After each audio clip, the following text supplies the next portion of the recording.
This is so similar to a piece I restored a couple of years ago. Again here, the dark brown has corroded and it has had some areas where it's just generally very, very worn. It's got that beautiful, lovely madder colour, the saffron and the indigo blues, with a lovely abrash happening within this motif here.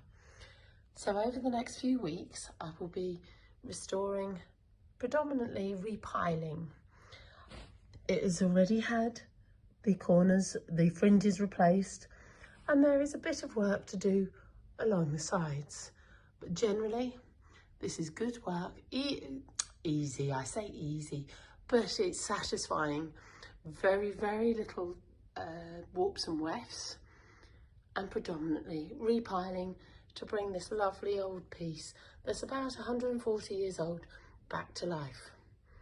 Here you can see I've already started the simple process of repiling, which will be trimmed, hammered and ironed into place once it's finished.